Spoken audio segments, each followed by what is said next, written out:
surveys, pulse checks, whatever you want to call them, that checking in and really hearing directly from your employees, it can't be a one and done.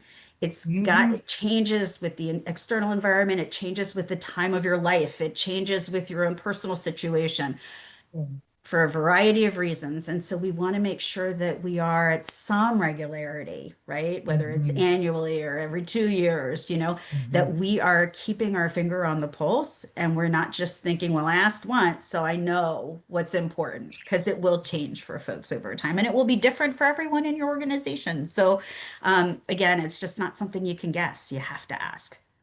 Oh my gosh, I love that. And this idea, you hear me talk about empowering leaders, and leaders are the key. Like, we have to make sure that they are leading in wellness and well-being and Yes. belonging. This idea of self-care, you got to take care of yourself. You have to encourage and model that you're doing that yourself. If I'm emailing my team at 5 a.m. on Saturday morning because I'm inspired, that is not really promoting their ability to check out and do downtime. That's why I love that schedule send.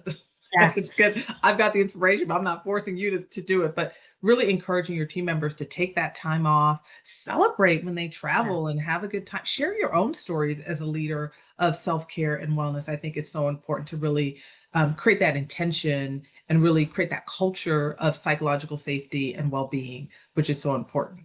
So, Yeah. what were you going to Couldn't say? agree I know more. you got Yeah, excited. I had something I just wanted to chime in on, because I mean it's really just piggybacking off of what you said, but it just really struck me when you said that, don't send people emails at all. Like, I'm guilty, right? I've done it myself, and I've been that person who said, you don't have to respond, right? I'm just doing it because I'm sitting at my desk. I need to get my stuff done, but that doesn't mean I'm expecting anything from you. Hmm. And I meant those words from the bottom of my heart, and the people who I worked with didn't hear it that way.